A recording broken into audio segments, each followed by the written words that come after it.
To part 3 of the lecture fan Rob Noerr State of the 2022 Election 10-part series. We've already done 2 parts. This is the 3rd part. We're going to do 10 of them right up until midterm elections 2022. It's April 5th. We're a little bit late. I was supposed to do this last week. I've been trying to do these sort of late in the month so that the 10th one will be late October, right before the November midterm elections.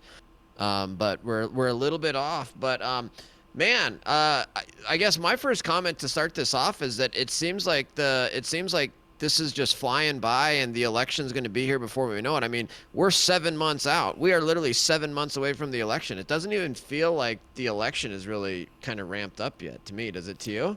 No, and I've been doing a lot of interviews with people running here in Pennsylvania, Republicans running for Senate and for governor. Those are 2 big elections. And, I mean, on one hand, it doesn't feel like it's ramping up, but when you look, these primaries are in June. To me, Right.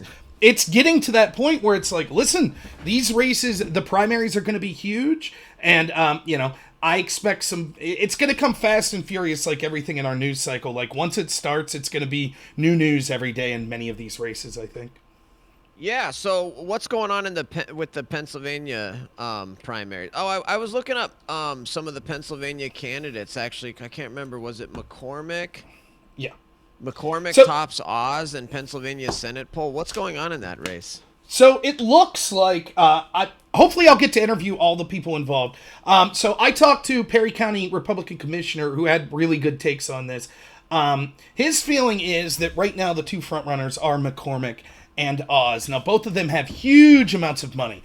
Both of them have made money outside of a career in politics, and they're coming back to the state. The argument could be made that they're carpetbaggers, but regardless of that, Right. it seems like they're the 2 front runners. Right now, it looks like McCormick is far and away outpacing Oz as far as money. But Oz has name recognition, and we'll see. He seems to be making a push here. It's still got some time until June. I interviewed a former ambassador to Denmark under the Trump administration named Carla Sands. She's another person that was from sort of outside the state. I really liked what Carla had to say. Some of her, it seemed a little too boilerplatey to me. Like, I'm Second Amendment, I'm pro-life. But she did voraciously defend Trump and sort of the treatment he got. So I would think that those are the 3 frontrunners right now. Honestly, I like Sean Parnell. He was forced to drop out, where he was running. So, yeah, that's the Senate race. In the governor So, race, go ahead. well, hold on. Let me just say on that.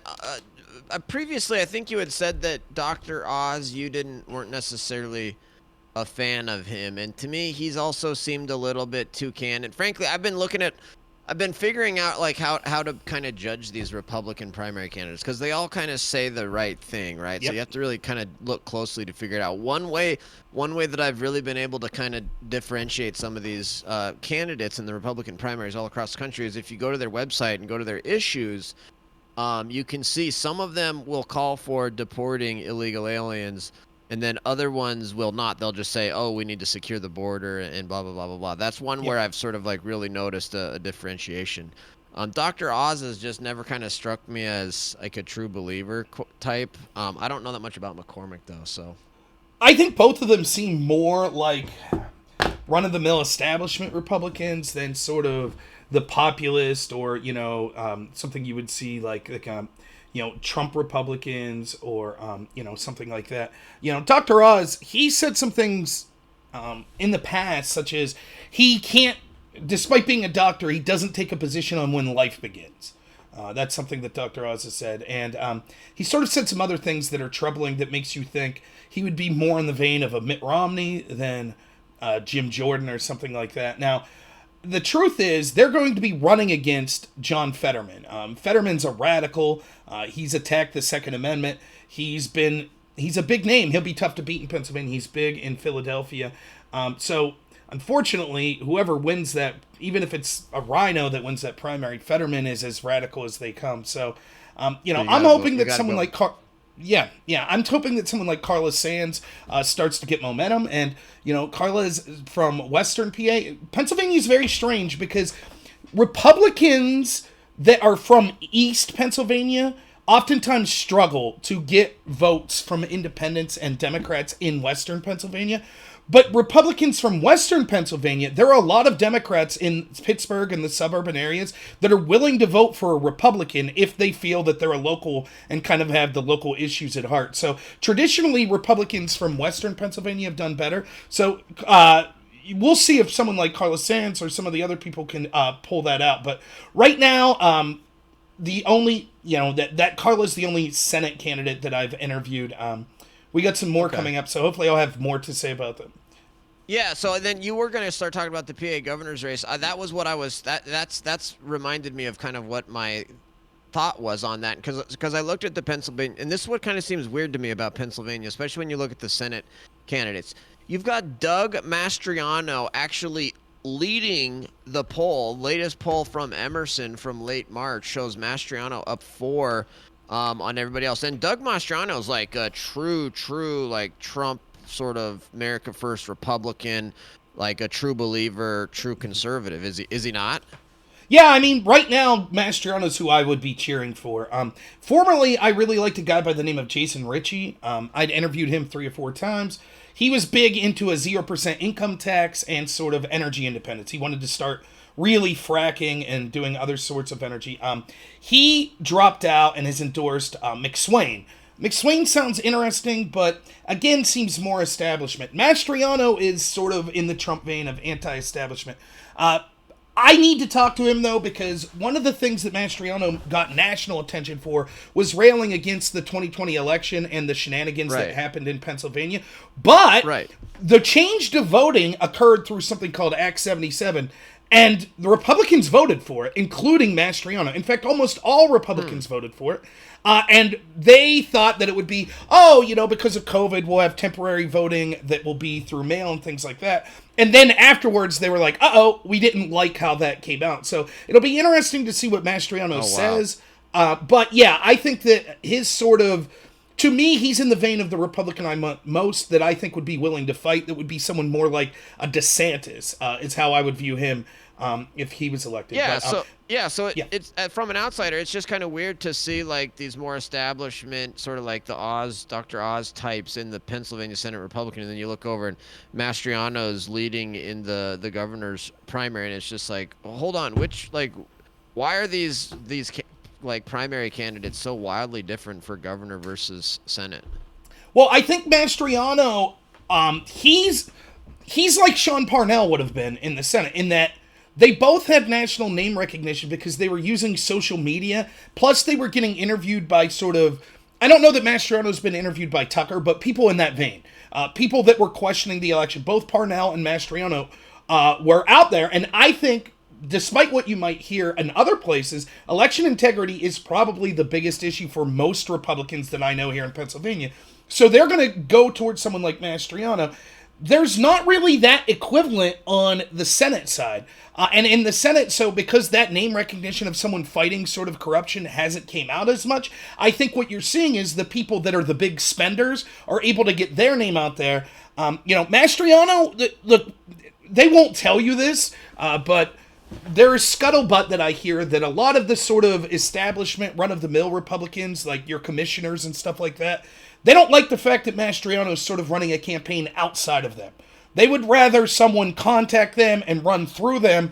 And so it's going to be interesting because you have this sort of anti-establishment wave for the Republican voters, but the Republican machinery wants someone that maybe has a part of that, but also is willing to say we need to work within, that predefined system. Yeah. It's interesting. We don't have any like real hotly contested GOP primaries here in Montana. We do have some contested U.S. House primaries. Montana just picked up our second House seat after the census. Montana is one of the states that got an extra congressman, so we're going from a single at-large seat to now 2 districts here in Montana. So that'll be interesting to sort of see who that one's. Although we've got the guy that was Ryan Zinke was Interior Secretary under Trump. He's running, and he's kind of the clear favorite. And then we've got our sitting Congressman Matt Rosendale, who's going to run in the Eastern District. And then we don't have a Senate seat up, and we don't have a governor's race up this year. So kind of slower here in Montana. So I've kind of been more focused in other states. The Pennsylvania one's interesting. Yeah, it definitely, and I'll just say this real quick. The Democrat that's running for governor is Josh Shapiro. Josh Shapiro is someone who wants to make a political career. He's someone that you will see eventually run for a cabinet position if a Democrat wins, or may choose to run for president or vice president in the future. So it's going to be very interesting looking at sort of the gamesmanship of politics. Can Shapiro be stopped? He's a radical. He's terrible. He's the attorney general under Governor Wolf. He's been in charge of many of these lockdowns, of the policies of putting COVID patients in nursing homes, et cetera, et cetera. So, it'll be very interesting. And, I think that you're seeing in that gubernatorial race, you're seeing people already in the Republican side reaching out to Democrat voters in Pittsburgh and Philadelphia that are furious about those lockdowns and stuff, and they're going to try to make that a point of contention. Good. Yeah. Well, I mean, I've always thought Pennsylvania was never even in play in the presidential elections until Trump. I mean, I always thought of Pennsylvania as sort of like a safe blue seat, because going back to the 90s, I don't think a Republican had won that since, Reagan maybe, or something like that. Like, it had been a long time since a Republican had won Pennsylvania, until Donald Trump. So I'm interested to see where Pennsylvania goes here in 2022, just because of, now Pennsylvania is a swing state essentially at this point, it feels like to me. Yeah, it definitely is. A lot about. Yeah, and yeah. It's Pennsylvania is strange. I happen to know the most about it because I've lived here all my life, so I don't know as much about other states. Pennsylvania is weird because we have the East and the West. You have Pittsburgh and Philadelphia, and then Erie sort of up in the West, up north. Everything else, people joke, they call it Pennsyltucky, right? Very red, very rural in the center there. And so the question then, what comes down to usually like the turnout that you have in Philadelphia and the suburbs in Pittsburgh. And the suburbs in Pittsburgh have always been sort of centrist, willing to go either way. They seem to be leaning red. We see voter registration. Republicans are picking up a lot of steam here in Pennsylvania. And listen, Tom Wolf's been terrible. And I think that's a great chance for Republicans to be able to reach out and say, listen, these lockdown liberals, you saw what they did. It doesn't matter if you traditionally vote for, you're a union person or something like that. None of that matters if you can't go to work. And that's what the Democrats plan to keep doing. So the Democrats are going to push, Shapiro's first ads are already pushing January 6th. Crazy conspiracy theories that want to challenge the election. So I think that's a win for Republicans. I think that even the average independent and Democrat, the Democrats, and maybe we'll talk about this, they continually as a party try to push things like January 6th or Russia collusion that basically even their base doesn't care about.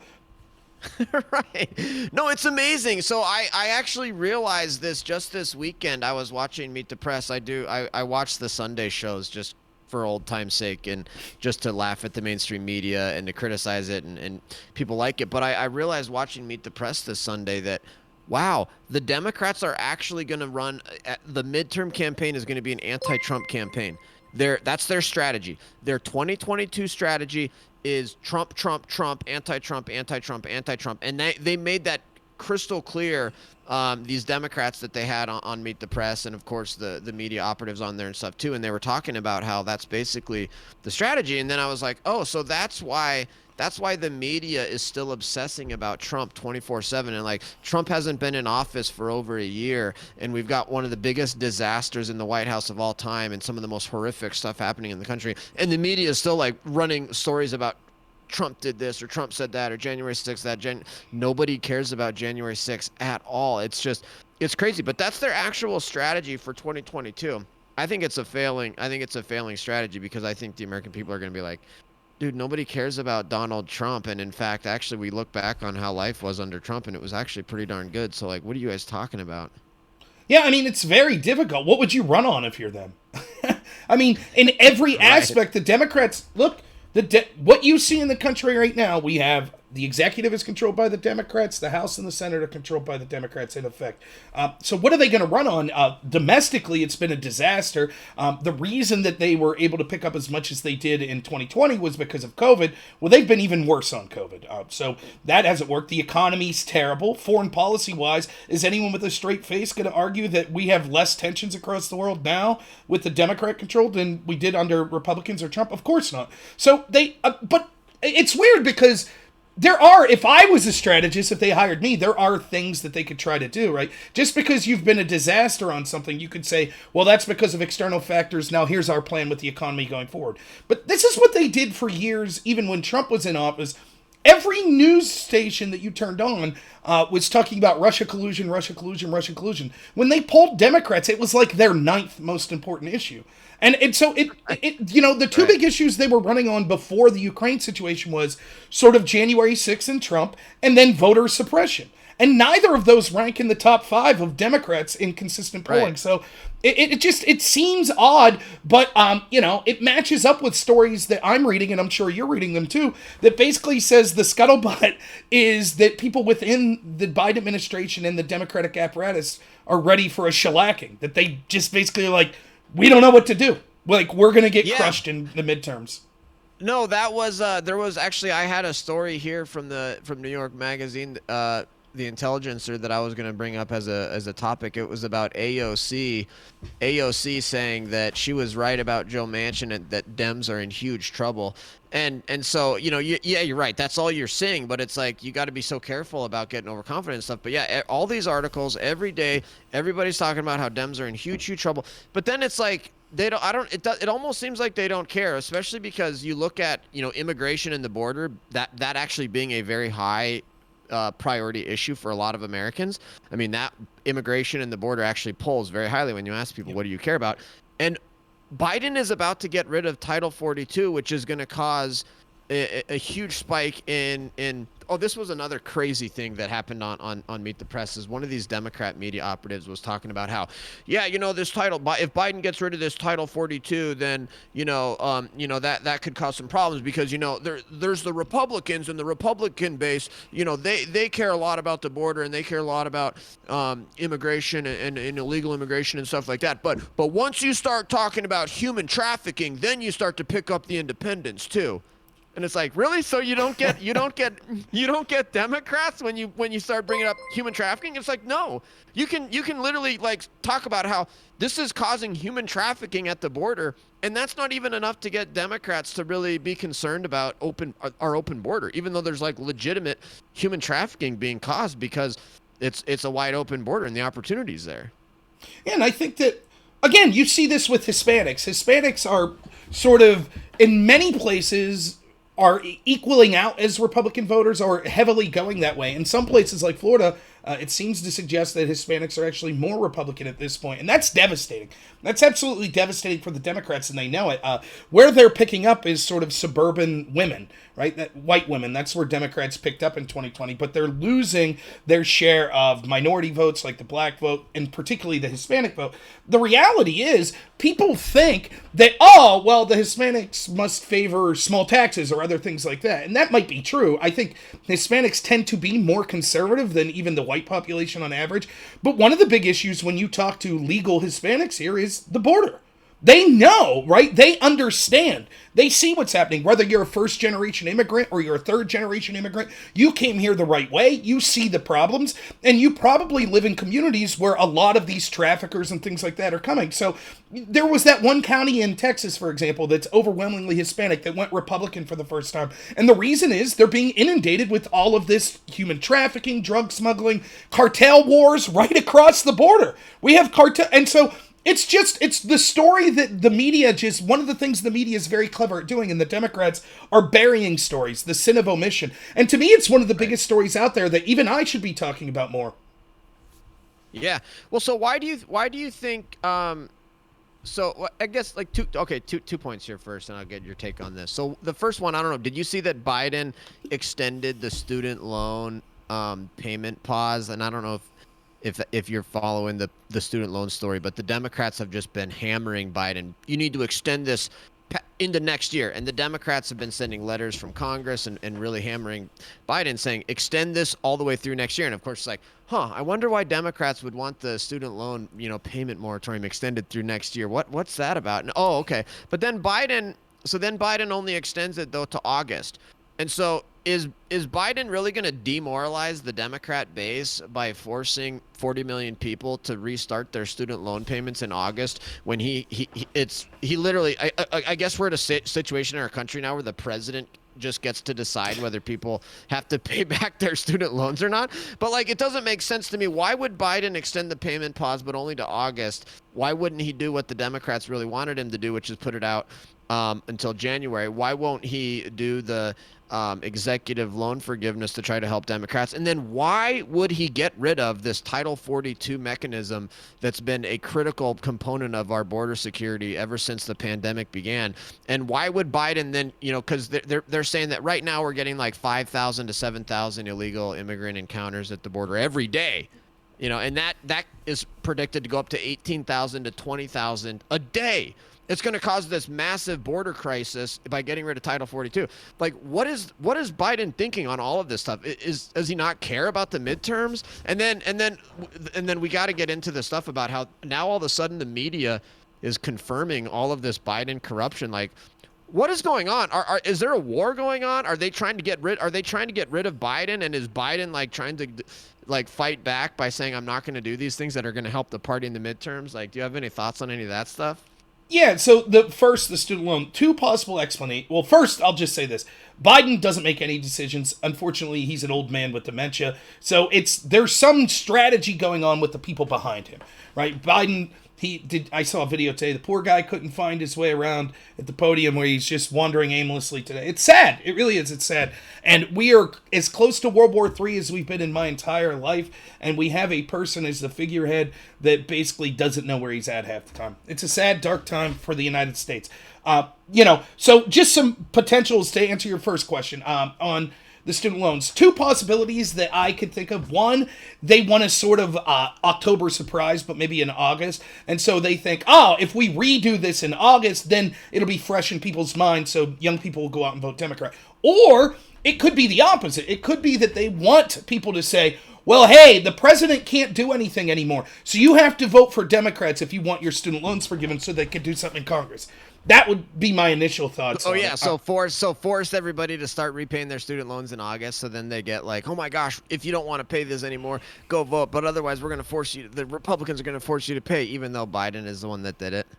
Yeah, I mean, it's like, you remember when, vote for Warnock and vote for Biden, and we'll send you $1,600. And then you voted for him, and they're like, well, actually, we're only going to send you, like, what was it, like 900 or something. We met 1,600 with the stuff that Trump... I mean, it's right. We really... I mean, it's laughable, but at some point we need to decide as a nation, are we going to allow... Like, there's no mechanism to say you can't just be like, we'll give you free stuff if you vote for us. The border thing, I mean, my answer to this is... it makes sense if you realize what their agenda is. And their agenda is to basically harm the working class people of this country and make everyone rely on the government. And they want new workers that they'll be able to pay less, that won't upset the apple cart when, yelling about things like the Bill of Rights and free speech and things like that. And so everything from the lockdowns to the open borders and things like that has been geared at harming the American worker. And I don't like... People say, oh, well, you just want Americans to continue to look like Americans. I don't care what we look like. The Hispanic immigrant that's a legal citizen, this is their country every bit as much as mine. They don't like that person either. It has nothing to do with skin color. It's that they want malleable people that they could bring in so they can flood the labor market so that our wages all go down in addition with inflation, and they can say, that's okay, the government will step in and take care of you. So that's what I think the Title 42 thing is. I don't know what you think about that, but that's, You think they're just Biden's just making a calculation like, okay, even though me getting rid of Title 42 is going to harm the Democrats in the midterm elections, the benefits of allowing this many more illegal aliens into the country outweighs it. Well, I don't think they think it'll harm them as much. I think that, you have to ask yourself, what's their strategy going to be? Right? Now, this isn't a national election, so it's not an election for president. So they might have said, listen, we're going to take some losses. We get that. We're not going to pull a victory out of this. But if we energize our base, maybe we could win more than we otherwise would have lost. And this would be seen as, as mad as sort of the progressive wing would be about the student loan thing, this is something they would heavily cheer for. They would say, great, get rid of Title 42. So maybe they're making a calculus, look, long term, this fits right in with our sort of globalist agenda. And short term, this will mobilize a section of our base. Because, I mean, I don't know how many panels and stuff you're doing, but there's a lot of progressives that are furious at Biden. They don't think that he's been progressive enough. AOC would be one of them, right? And so this maybe is an olive branch to them to maybe say, look, don't get displeased, don't stay home. So Totally. Yeah, that's I think that's actually probably the right explanation is that it's Biden trying to jazz up the base because the Democrat base really is pretty unhappy with Biden. I mean, they promised all of these different things and they haven't accomplished anything. And then I love it when you like some of these leftists, they actually with a straight face will argue that Biden has good accomplishments because he got Congress to pass a blowout spending package. It's like, dude, Congress passes trillion-dollar spending packages like left and right. Like every couple of months they pass a blowout trillion-dollar spending package. Like that's not an accomplishment of Biden. Like he's done nothing. They can't get anything through. Their federal corrupt election takeover failed. Immigration reform failed. Down the list, everything that progressives have wanted, they haven't been able to get it through because thankfully we've got a couple of senators on the left side of the aisle here that are not as insane as the rest of them. So I think the Democrats have a big time problem in terms of motivating their voters to get out, and that's probably a big part of why Democrats are so worried about the election. Now, of course, the other thing is that Biden's job approval right now in the RCP average, 54 disapprove, 41 approve, and I saw somebody made a really good point is that you don't get into the low 40s in an approval rating unless you're losing your own party. Yeah, oh, that's certainly true. And listen, in a time of, granted, a sort of proxy war, but usually things like that give you a bump, right? Like the country kind of rallies behind. You'd see this with Bush after 9/11, right? When a big foreign policy thing like that happened. So even with that, to see him so low, I mean, yeah, that's certainly true. And I find it odd. I don't understand how any Democrat could be happy with this. They do their best. They try to, I've had many debates with intelligent Democrats, and they try their best to argue that he's done well. Like you said about the budget, that's the first thing they bring up. Like, let's do this little exercise. Now, granted, if it was Trump, he could have vetoed it, right, theoretically. But let's assume that the president somehow would have been just literally a rubber stamp that wasn't doing anything, wasn't pushing for anything, was like, I'll sign any bill that comes out. Is there any doubt that this budget wouldn't have looked the exact same? I mean, what did Biden do? He did nothing. He did nothing. The people behind the scenes in the Senate, I mean, Pelosi and Schumer deserve more credit if you think that budget's good. I don't think the budget's good, but if you're a Democrat happy with the budget, do you really think that it came down to Joe Biden, whipping up votes? The only thing Joe Biden was whipping up was topping for his pudding. I assure you, he had no connection whatsoever. And nonetheless, like you said, that's your big achievement. Look, I would be happy to eat crow and say, wow, this budget did great. It really helped the American people. It helped our infrastructure. It did this, this, and this. But we're not going to know that until 5 years down the road. Now, the reality is it won't help. Much like all of these big spending bills, it won't go to the infrastructure and stuff they claim. But I would be happy to eat crow because I'm a fan of the United States. But how could you tout that as an achievement? And it really goes to show you where a lot of the Democrats' head is. The achievement is just, we spent a lot. That's the achievement. What's the greatest achievement? Wow, we spent a lot of money. Right, with no results so far. Maybe you think, well, there will be results. But that's right. And so, I mean, it's just, and, the progressives, hey, I'm no fan of the progressive ideology. I'm not. But I warned them. I said the worst thing for you is to elect Joe Biden or someone like Hillary Clinton. Because once you elect them, they're going to ignore everything you said.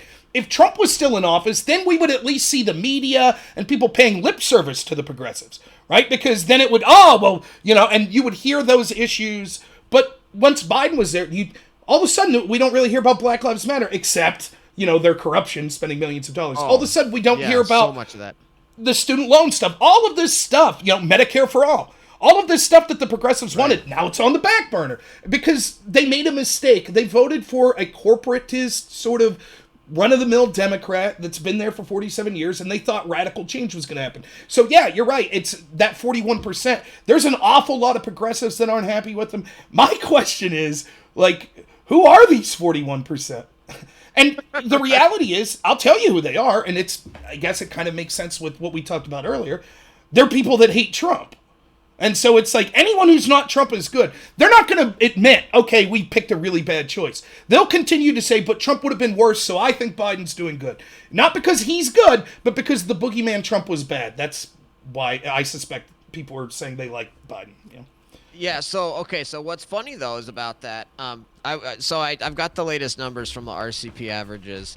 One thing that blew me away is RCP has the average favorability ratings for the president, the vice president, Donald Trump, congressional leaders and stuff.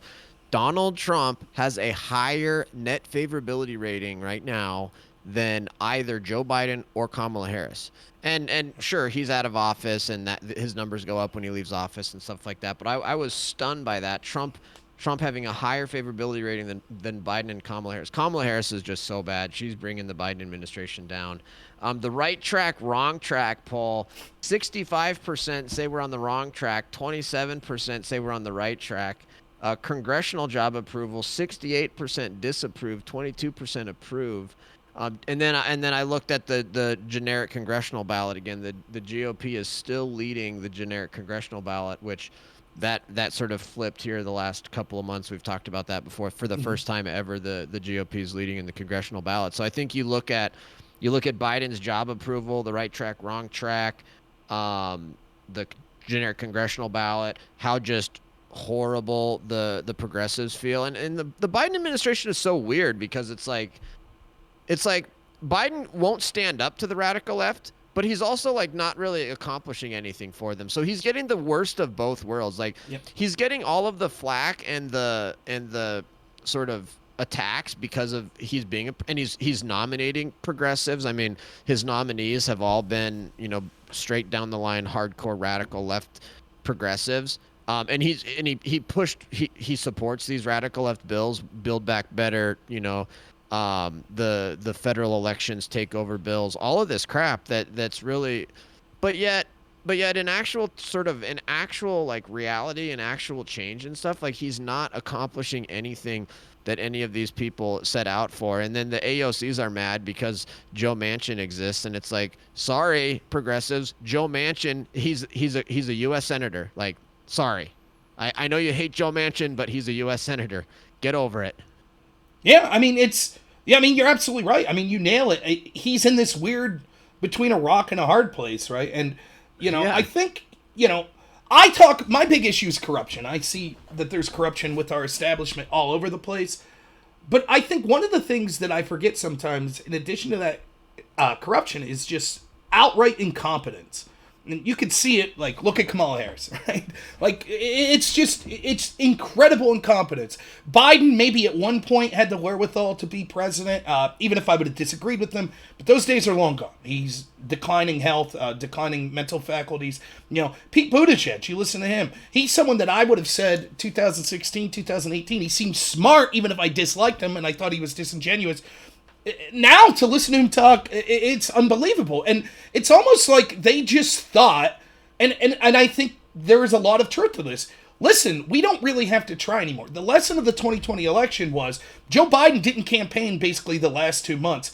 And the corporate media and the intel agencies that were signing, 47 of them signing, all these stories about Biden are infactual, the Hunter Biden laptop. So I think that they just thought, whatever, all we care about is power, and those institutions will drag us across the finish line.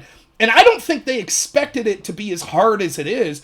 And now, it's blowing up in their face, and the average person that maybe would have listened to Jon Stewart or Stephen Colbert or, Jake Tapper before is like, yeah, that's all well and good. I can't pay my rent.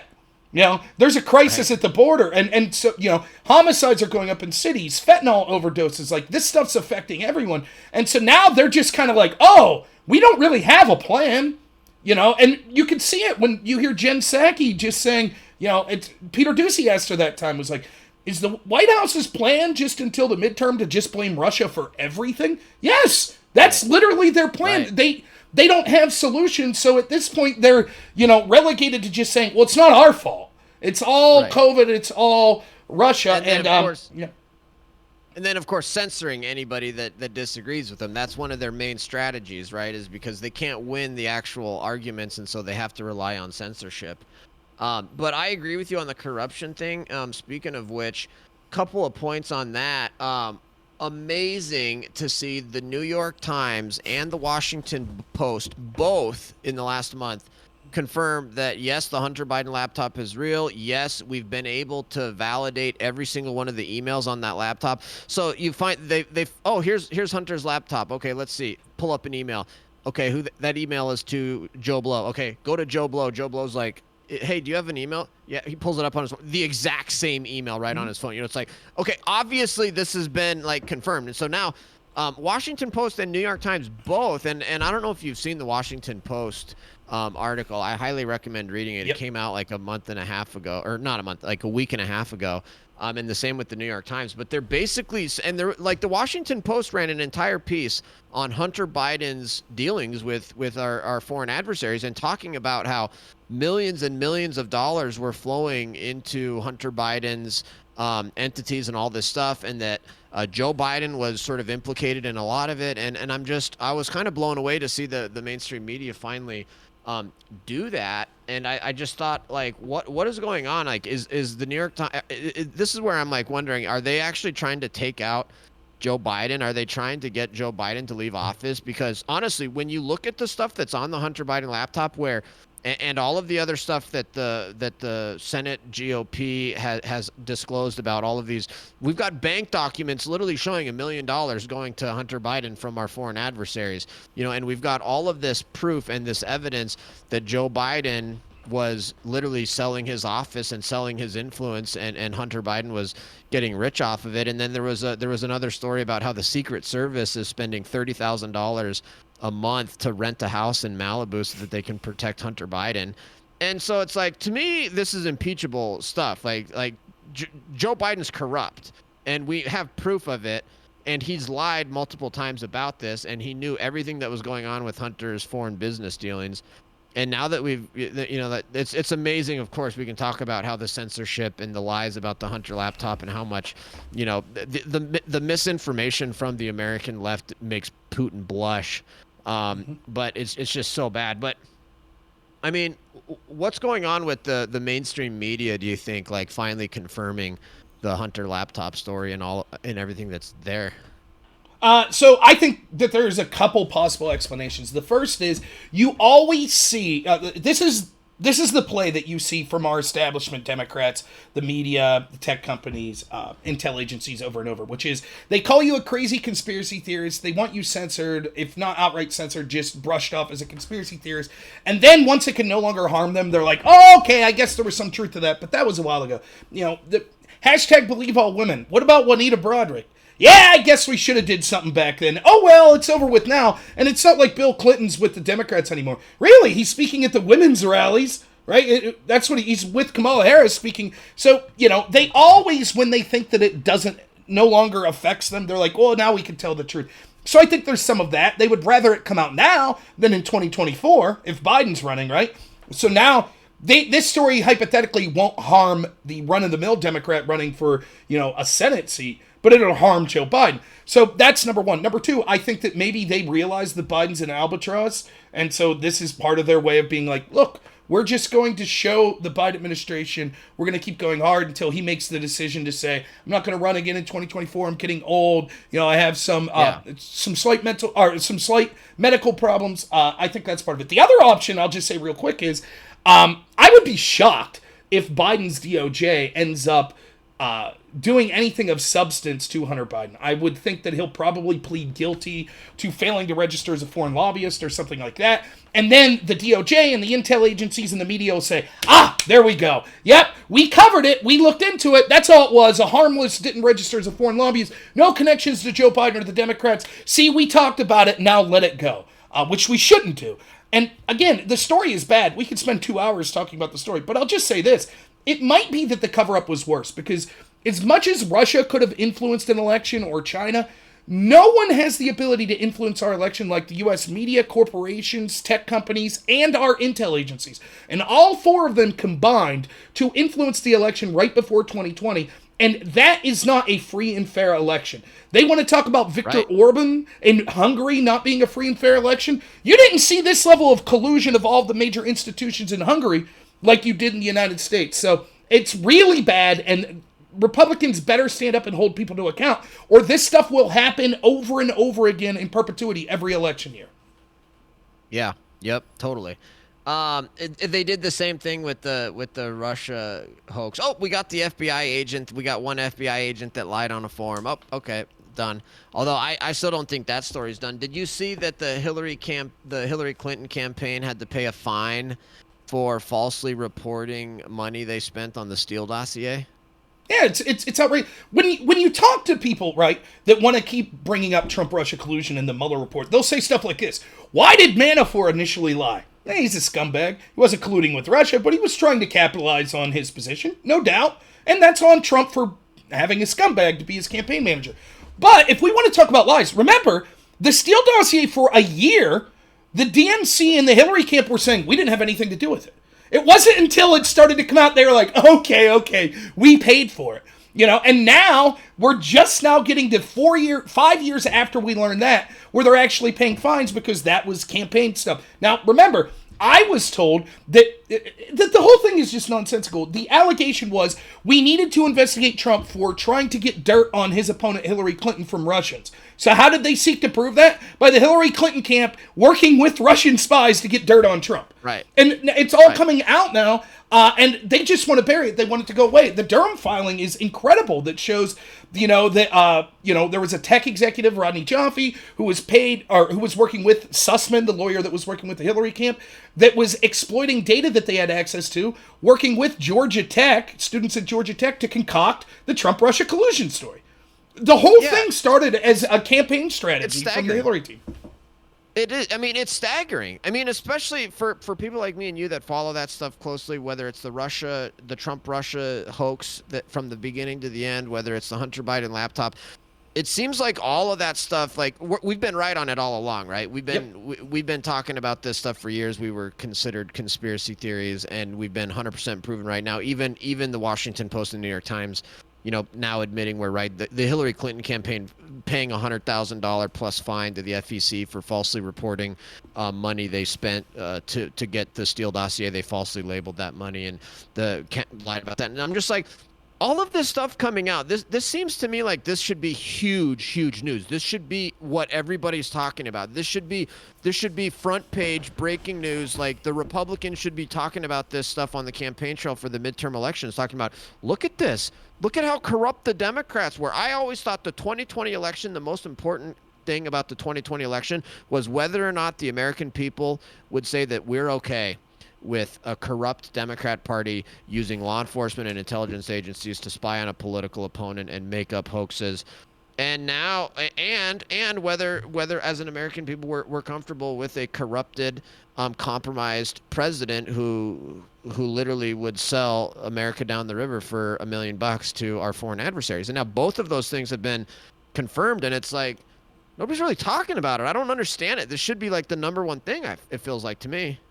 Well, two things to say. One, I think there are probably Republicans at the top level, establishment level Republicans, that are probably involved in some shadiness themselves. And there's always been this sort of mutually assured destruction where it's like, well, if we come out and talk about the corruption of the Clinton Foundation, then maybe they'll come out and talk about the corruption of whatever shenanigans they have going on. So that could be part of it. The other thing is, strategically, maybe Republicans are like, listen, we're winning on all the substantive issues. We're winning on the economy. We're winning on foreign policy. We're winning on sort of the border policies. Even these cultural issues, which I'm very impressed with. Like winning big time, yeah. The Don't Groom Children bill in Florida there, right? Like that's massively popular. Even with Democrats. Even Democrats. Hugely popular, yeah. Yeah. And so maybe... No, go ahead. I think you're right. We're absolutely winning on the substance on these issues, and you're right that the polling on the Florida bill is incredibly popular. I mean, it's a parental rights bill that literally just says that, hey, if a school is gonna do like health plans or whatever, they need to tell the parents. That's one part of it. The other part of it is you can't teach adult sexual content to little first graders. And it's like you poll the American people and everyone's like, no, of course not. Of course, school teachers shouldn't be teaching little first graders and second graders about adult sexual content. That's the most perverted thing I've ever heard in my life. Like, Democrats are gotten so extreme on these social issues, and the social issues have gotten so out of hand And frankly, I mean, I think you're starting to see even. I mean, the problem is that there's so much censorship on those issues. Those are issues you can't talk about. There's a Right. couple of issues out there where Democrats and the left, they will not allow you to talk about them openly and freely. So that's one of the reasons I don't debate the transgender issue on Twitch, because Right. Twitch doesn't allow free speech on that topic. And I'm a conservative and a traditional conservative at that. So it's like, you think I'm gonna go on and like debate homosexuality or transgender, something like that? I'd be banned on Twitch so freaking fast. And yet, what's really going on out there amongst the American people is the left has gotten so extreme on this stuff and now pushing transgender ideology on little kids and schools. You know what led to the Florida bill? The Florida bill was that started because there was 13 counties in Florida that had policies on their books where the schools would help little kids transition their gender, and they had policies to not tell the parents about putting those kids through social transgender transition things. And that's just mind-boggling. And that's what Democrats, they're openly arguing for it. It's like, wow.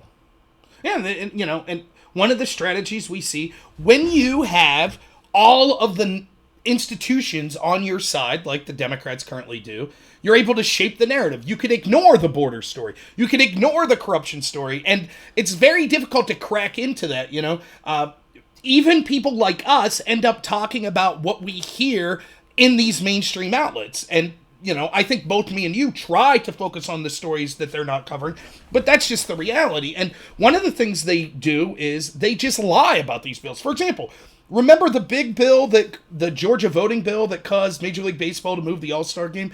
When people actually read the text of that bill, it was popular. It was a popular bill. But they tried to make it seem like, oh, this is to disenfranchise black people. It wasn't. One of the big reasons they said it was to disenfranchise black people was because it shortened voting hours on Sunday. That wasn't true. It massively increased voting hours on Sunday because the argument was black people were more likely to be at church. And so anyways, it's the same with this Florida bill. They just lied. They said, oh, it says don't say gay. Right. It doesn't. It doesn't say that. And I think people are waking Right. up to say the word gay is not even in the bill. Right. One of the things we need to learn to do as conservatives is to control language the same way they do. So I don't call it the Don't Say Gay bill. If I'm invited on a panel to talk about the Don't Say Gay bill, I'm going to say, I don't know what that is. Oh, do you mean the Don't Groom Children bill? Yeah, I know what that is. Can you explain to me why you're for grooming children?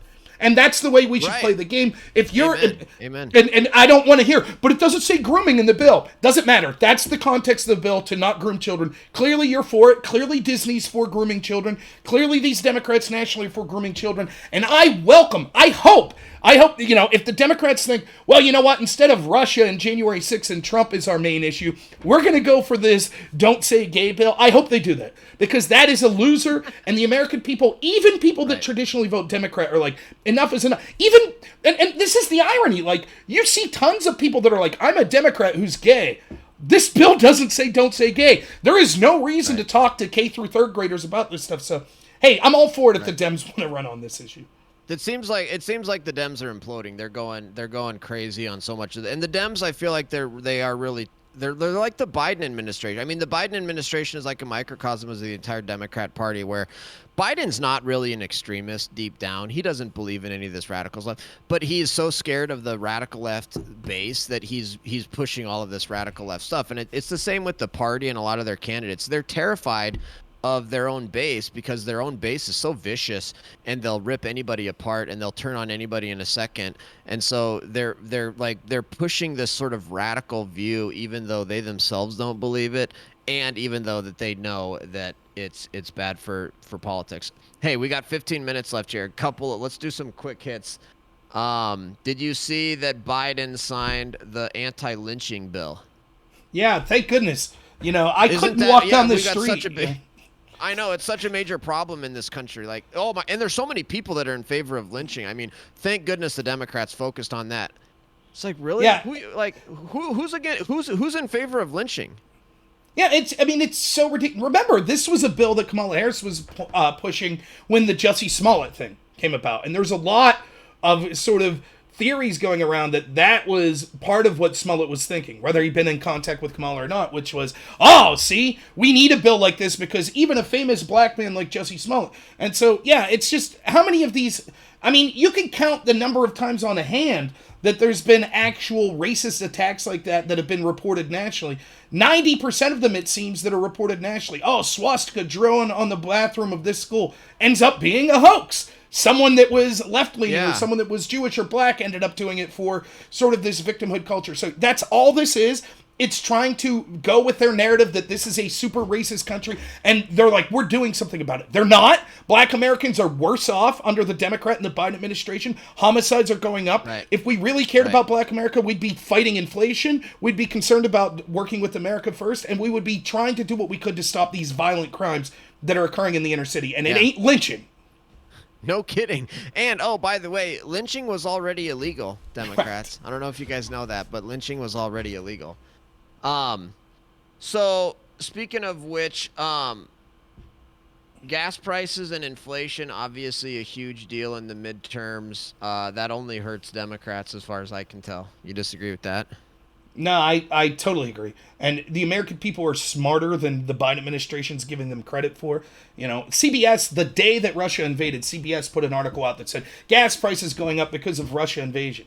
Well, no, the gas prices went up. For example, the February CPI numbers that came out, the inflation numbers, that the most recent we have is February. That was pre-Russia invasion, right? And so all of those gas price increases that you saw, that was on the Biden administration. Furthermore, let me just say this. Regardless of the Russia situation is complicated. I get that, right? But let's be clear. I don't understand why Biden doesn't get blame for that as well. Like, he's just like acting like, oh, well, you know, that's not on my hands. What happened to the buck stops here? You know, the sanctions and stuff like that, we heard the Biden administration saying these sanctions were intended to prevent that invasion. Whatever you think, the policies of this Biden administration led, or an invasion from Russia occurred while they were there. So why all of a sudden is it like, oh, well, if we could use the word Russia, then that means that voters shouldn't blame us. Voters are smarter than that. They're not going to fall for this. And listen, I'm hoping that those gas price numbers go down because I'm seeing people in my neighborhood that are struggling to pay bills. So to me, it's not, oh boy, it's an election issue. I hope that it can. I'm not going to Bill Maher it here and go, I'm cheering for a recession. I'm not doing that. No, I agree. But if the numbers get worse, it's going to be worse for the Democrats. It is. No, and I saw some, I think it was either some polling or something that basically said that the American people recognize that the out-of-control federal spending is a big cause of the inflation, too. And so I think that goes hand in hand with what you're saying. Like, they can try to blame COVID, they can try to blame Russia, but the American people are like, well, Biden, you halted the pipeline, you halted American pipelines, you halted American oil drilling, you did blowout federal spending, we've got deficits and debt as far as the eye can see, and you're going to try to blame inflation and high gas prices on COVID and Russia. That's not going to work. And frankly, the American people should punish the Democrats for the high gas prices and the inflation, because a lot of the gas prices is because of the global warming regulations that Democrats have been putting on our society and sanctioning American oil and being anti-fossil fuel.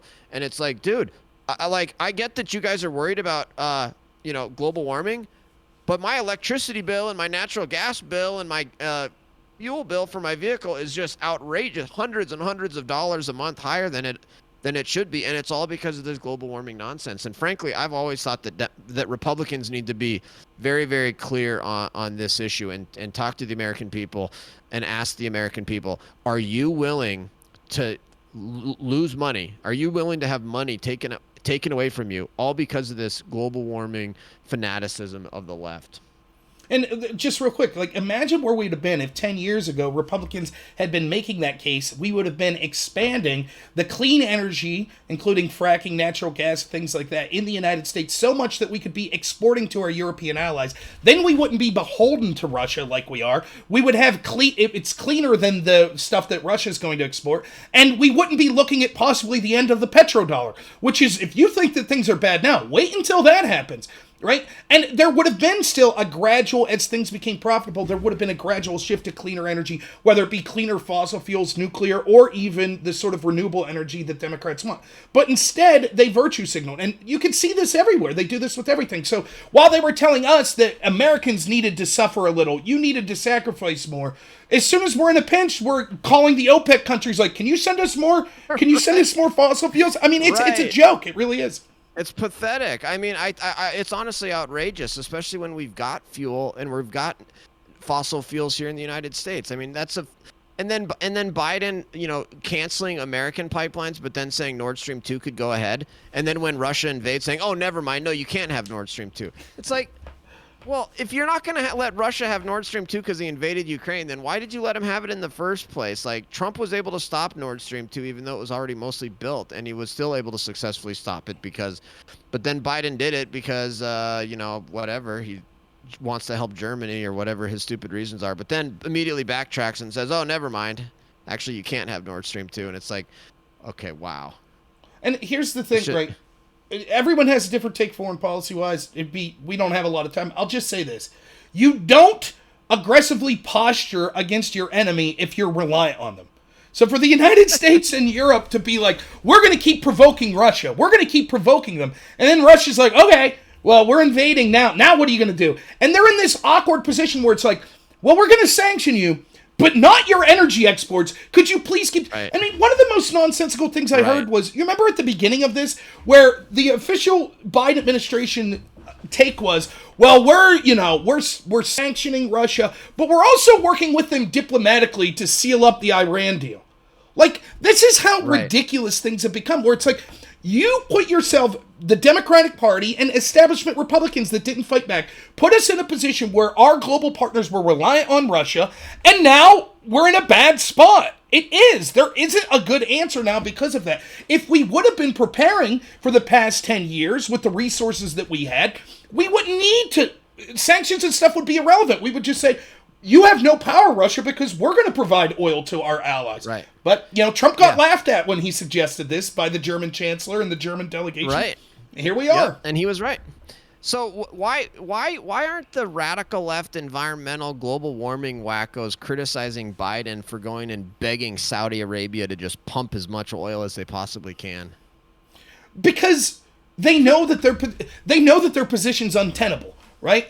And they know that won't be a popular... They're able to browbeat you. There's a consensus. There's a consensus. There's a consensus. Well, right now, and this has always been the truth, when people suffer economically, these issues such as climate change or many other issues, gender studies and things like that, for example, those go on the back burner. When you can't feed your children, when you can't pay your bills, no one wants to hear. And so the environmentalists understand that they're in a PR battle, right? And they're not, many of them aren't in that battle because they care about the world. They are in that battle because they understand they seek to make a mint and to have government control through their green energy proposals. If it was about clean energy, they would all be pushing nuclear energy. Most of them are, right? So it's all about them controlling and being able to be at the helm of, the massive energy industry. So yeah, they know they can't speak up right now because if they did, the American people would be like, oh, that's what you people are about. But it shows that it's a farce. If they really cared about this stuff, why wouldn't they have Greta Thunberg,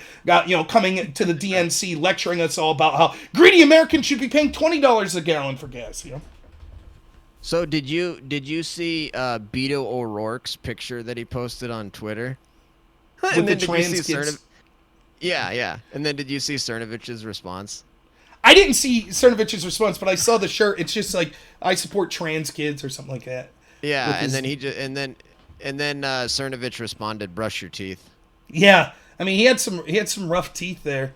He certainly did. I mean, Beto, what a joke. I mean, and Beto now he's coming out and he's like, oh, Second Amendment. I never said I would take your guns. Yes, you did. It's just like Biden now being like, I didn't hear many people talk about this, but the State of the Union with Biden was this. It was the State of the Ukrainian Union, and then repeating Trump's talking points. When he started talking about the United States, it was, oh, we got to fund the police. Oh, we need to buy American. Like, this was just... because they realized those positions... And I like Trump. Don't get me wrong. I would vote for Trump again. But Trump's positions were massively popular. If he wouldn't have had the apparatus against him, all the establishment against him in the way he did, and let's be honest, to many people is not the most likable guy. He's brash.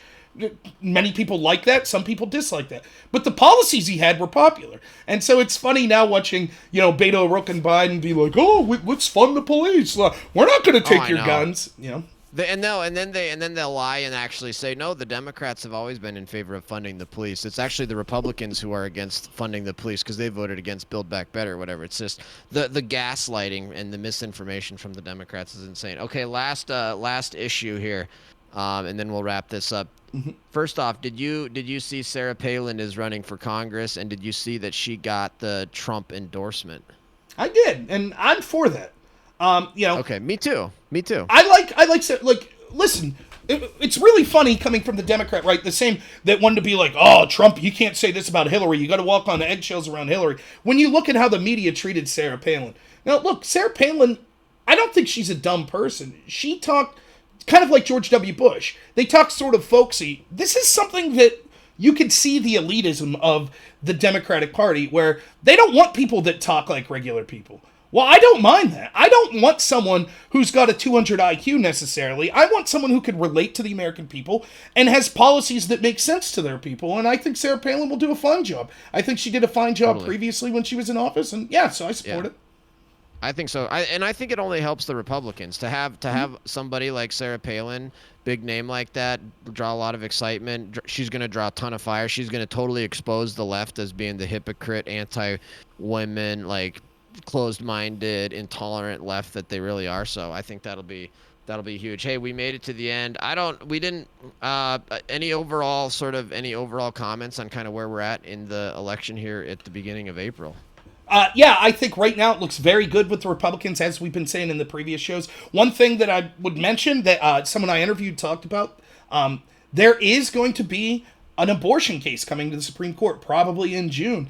And how that case go, that may energize either side. So if Roe v. Wade would be struck down, which it should be, that will be the issue that the Democrats run on then. And that could flip everything on its head. The issues we're talking about now will almost seem irrelevant. So that's something to look to. We'll see what happens. Hopefully it does. Hopefully it gets overturned. So.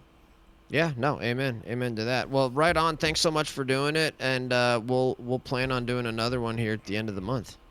All right, sounds great. Always a great time. Thanks for having me on. Yeah, you too. See ya. We'll see you.